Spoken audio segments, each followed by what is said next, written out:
Let me call on them 18 kargador. Kasi nga po, nagkakarga sila ng mga mali-maletang pera, sabi nga nila. I waited for today's hearing to confront the resourceful persons they presented. Una, sino ba itong 18 kargador ng mga maleta? Saan ba sila galing? We cannot simply bring in people sa Blue Ribbon Committee na nag-aakusa na mabibigat na paratang nang hindi man lang nalalaman kung karapat-dapat ba sila paniwalaan. Kasi simulang-simula pa lamang po na tinawag silang 18 Marines, may paglilinlang na agad. Yung bansag na 18 Marines sa isang paraan upang pabanguhin sila sa publiko. Matik po kasi yan. Pag sinabing Marines, iba po ang respeto ng mga tao. Pero hindi naman po silang lahat ay dating Marines. At mahigit kalahati sa kanila ay discharged without honors or dishonorably discharged from service for various offenses. Ibig sabihin, palpak sila. Tulad ng pagiging AWOL o absent without leave. Why is this information very important? Because for people to believe their allegations, it must come from a credible and reliable source. And so, the people using them portray them as heroes. God damn. Sabi nga ng isa sa mga senador na dumalo nung araw na yon, bayani daw po sila. Pero nakakaya naman po sila sa iba nating mga bayani na itong 18 kargador na ilang taon nagtrabaho kay Saldico, may 7 years at 9 years at nagbitbit daw, sabi nila, ng sangkatutak ng maleta ng pera. At bigla na lang tinubuan ng konsensya at ngayon ay naninira ng buhay ng mga inosenteng tao, ay tatawagin nating bayani. Pasensya na. Hindi ako papayag na matabi ang mga sinungaling nito kila Jose Rizal, Andres Bonifacio at mga dakila nating OFWs. 1 hour pong pinag-antay. Sana nagsabi sila, mag-attend kami, pupunta kami. Talagang inaabangan din nila na ano nga gawin namin, uubusin namin ng oras, kaantay sa kanila. But are you frustrated? Kasi andito na sila, sir. They could Sir, have, bababa daw they could sila have eh. gone here. Bababa na daw sana sila. Sir, attend daw sila. Kasi kakatapos lang nung press ko nila sa taas, sir. We sent our Senate Secretariat and asked Senator Robin, his staff, sabi sandali lang, 1 hour pong pinag-antay. Sana nagsabi sila, mag-attend kami, pupunta kami. Talagang inaabangan din nila na ano nga gawin namin, uubusin namin ng oras, kaantay sa kanila. Paano kung natapos sila ng 12 o'clock, 1 o'clock, 2 o'clock, we'll wait for them? Hindi naman po pwede. Number 2, kanina nga, iniisip namin, nag-uusap kami ni Senator Kiko kung itutuloy pa itong hearing bilang pagrespeto po sa mga nangyari po sa Mindanao eh. Kung itutuloy ba natin, ano ba mas may precedence? Di ba yung tignan muna natin kung anong kailangan nila doon, how much money the government needs dahil I'm sure may pondo ang DSWD, may pondo ang agencies, pero another kung ano naman ito, catastrophe na kailangan paglaanan, pagtuunan ng pansin, paglaanan ng pondo. Mas importante ba itong pag-testimonya ng 18 Marines? Makakapag-antay naman ito. Babalikan natin sila. Then, imbitahan natin ulit sila. Sir, magpapile na po kayo ng case laban sa 18 Marines? Yes, mamaya po. Magpapile po ako ng case. Sir, sabi ng 18 Marines, dadalo daw sila pag nagpa-inhibit kasi.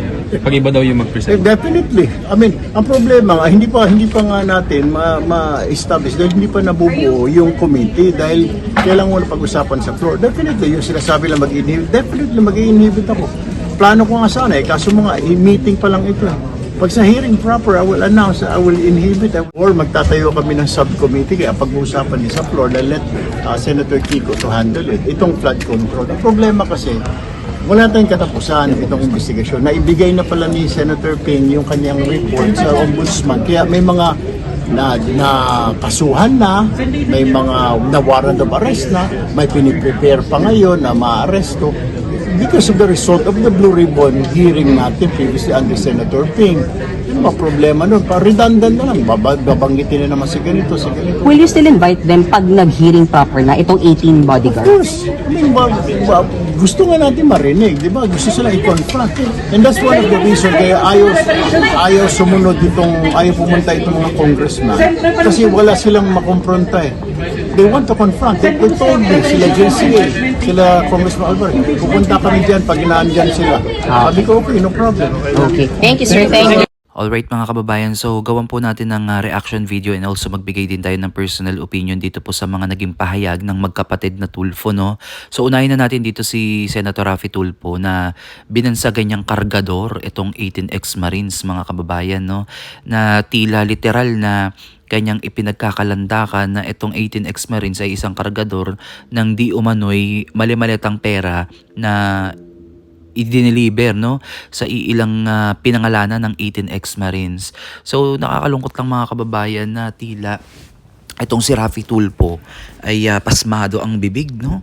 Parang ano niya talaga, dito pa lang mga kababayan parang may judgment na agad siya eh.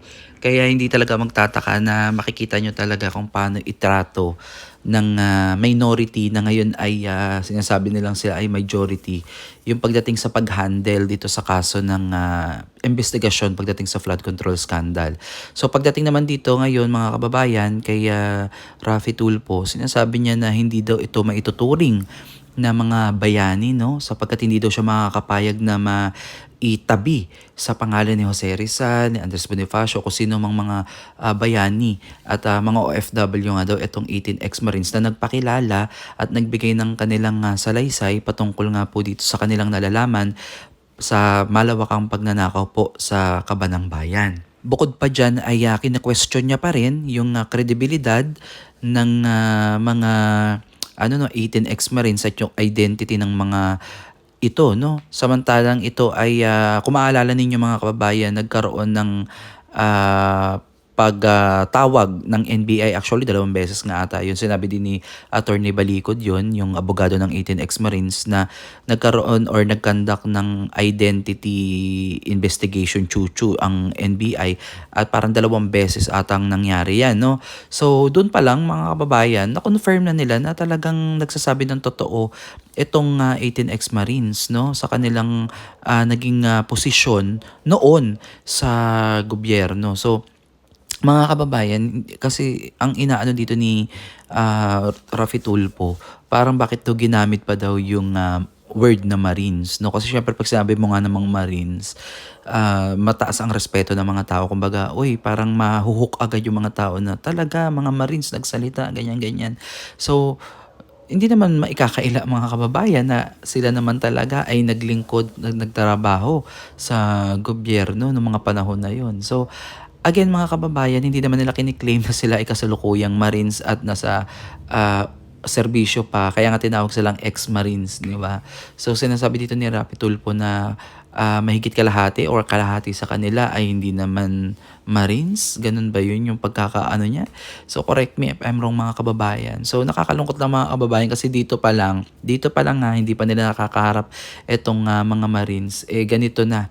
Parang sa akin pagdating dito, pag sabi mo kargador, parang hindi mo na narespeto yung mga naging nagawa nila nung mga panahon na sila ay nasa serbisyo, 'di ba? So parang hindi mo na lang ginalang o kahit man lang, alam mo yung respeto man lang doon sa mga taong ito. So ganyan ba porket napangalanan or kasama dito sa mga tinitignan na may mga kinalaman di umano sa malawakang pagnanakaw sa Kabanang Bayan. So, yan yung question natin dyan, no? Pero again, mga kababayan, it's just allegations pa lang. Hindi pa rin napapatunayan ang mga yan. Kaya nga, kinakailangan talaga mga kababayan na mas mapagtibay pa yung mga ebidensyang ihahain or ilalatag ng 18 ex-Marines. At iba pa, no, na gustong lumantad pa. Actually, meron pang 14, tapos may 7 pa na gustong mag-testify at magsalaysay ng kanilang nalalaman patungkol nga dito sa pagdi-deliver ng di umano'y mali-maletang pera.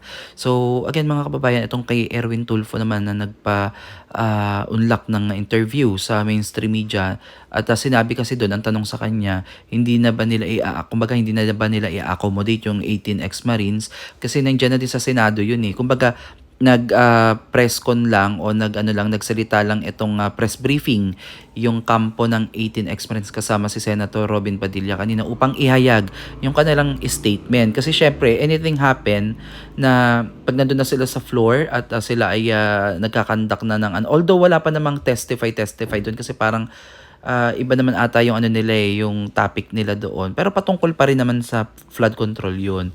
Kumbaga, hindi kagaya ng ginawa talaga ng ng Blue Ribbon nung June 4 na kinikilala natin, no, na talagang lehitimong investigasyon kasi ayun ay ramdam natin na iyon ay para talaga sa mamamayang Pilipino na gusto talagang ipalabas yung katotohanan. So sinabi naman dito ni Erwin Tulfo, in fairness naman sa kanya, na just in case na magtuloy-tuloy nga itong investigasyon na to at dahil nga siya ay isa sa mga napangalanan nitong 18X Marines, dapat magkaroon talaga siya ng delikadesa, no? So nasabi niya nga dito na magpapa-inhibit daw na natural dapat hindi talaga siya ang humawak niyan kasi siya yung chairman daw ng Blue Ribbon Committee nila, ha? Siya daw yung chairman daw. So imagine, ikaw ang chairman, ikaw ang akusado, ikaw ang mag-iimbestiga tapos ikaw din ang magja-judge kung nagsasabi ba ng totoo o hindi. Syempre, di ba parang ang pangit naman din sa mata ng taong bayan. At syempre, bilang namumuhay tayo sa demokrasya, dapat hindi ganito, no? Kailangan doon mo ibigay sa iba na hindi pinagsususpectan kasi mawawala yung mawawala yung essence ng demokrasya ng ating bansa kapag ganito yung nangyari. So, sobrang gulo na mga kababayan, no, na nangyayari sa gobyerno. Parang dalawa na yung nagiging Senate President, tempore, pro tempore. Grabe, no? Parang parang nagkaroon na ng dalawang senado sa ating bansa. Yun yung yun yung dapat nating i-clarify, iayos, which is ngayon nga may mga kumakalat ng balita na parang ewan ko kung totoo, kung legitimate ba ito na nasa na daw website na daw ng Senate yung kinikilala na daw itong si Win Gatchalian bilang Senate President ata yun o Senate pro tempore. So ang gulo, 'di ba? Kasi mga nakikita natin sa social media, hindi na natin alam kung ano ba yan, totoo ba yan o hindi. Kaya talagang maging matalino tayo, no, at maging vigilant tayo sa ating mga nakikita at napapanood at naririnig. So dito sa nangyaring kanilang pagpupulong ay pansamantalang sinuspindi nga yan dahil daw nagkaroon nga ng lindol. So nagkaroon ng lindol, na malakas na lindol sa Mindanao, sa Jensan ata yun, na talagang grabe, no. So nakikisimpatya tayo doon sa mga kababayan natin na naapektuhan ng malakas na lindol doon. At hindi natin alam kung nagkataon lang ang kanilang pagsususpend ng Blue Ribbon Committee nila, no, na kanilang pagpupulong dyan, or alam kasi nila na bababa na itong 18X Marines at baka sila ay tuluyang masupalpal, no, on the national television. So, hindi natin alam kasi marami mga speculation. Natatawa nga ako sa comment section na sinuspend yung hearing kasi pababa na nga yung mga Marines. Baka doon sila tirahin ng syempre minsan may live pa yan tapos may mga coverage pa. So, baka mas lalo silang mapahiya, 'di ba, kumbaga, at hindi sila prepared. At ito naman yung inaano ni Erwin Tulfo na bakit hindi daw sila nagsabi na sila ay makakadalo. So may nakita din ako na parang late na kasi sila ng 1 hour dahil nga doon sa ginawa nilang press briefing, no, parang nagbigay sila ng statement kasama si Senator Robin Padilla. So yung 1 hour na late na nila na yun, bumaba naman din sila as a courtesy kay Erwin Tulfo, Rapi Tulfo at kay Tito Soto, no, para sila ay parang makapagpakita. So pagdating naman dyan, may nakita akong doon na video, short clip video lang na parang hindi sila makakapasok pagka walang QR code. Parang QR ata yun na parang hinarang pa kasi sila doon, parang na-hold pa sila dahil wala nga silang QR. May invitation sila pero walang QR, kailangan daw ng QR. So ayun nga, naputol na kasi yung eksena na yun. Pero makikita natin, no, talagang itong 18X Marines at abogado nilang si Attorney Levy Balicod ay talagang matapang, no, na talagang pupunta. So may nagtanong kasi doon na hindi ba kayo natatakot na baka makontem kayo, ganyan. So hindi na kagad mo na iniisip yan ni Attorney Balicod dahil ayaw niya magbigay kagad ng speculation. Pero syempre nandun na din yung point na abogado yan, alam niya. At kanina nga, di ba sa naging press con niya nga, na posible talaga silang makontempt at ma-detain kapag hindi siguro nagustuhan yung kanilang sinasabi. Syempre, alam nga namang, kunwari ako si Erwin Tulfo, tatanungin kita na, nagsasabi ka ba ng totoo? Paano kung inano niya yun, inaffirm at kinonfirm ng 18X Marines, syempre ako sasabihin ko, sinungaling ka, edi kulong ka. So ayun mga kababayan, comment down below kung ano yung opinion nyo patungkol dito sa dalawang Tulfo na to na grabe. Hindi ko akalain na ganito pala yung dati idol ko tong mga to nanonood pa ako ng Raffy Tulfo in action.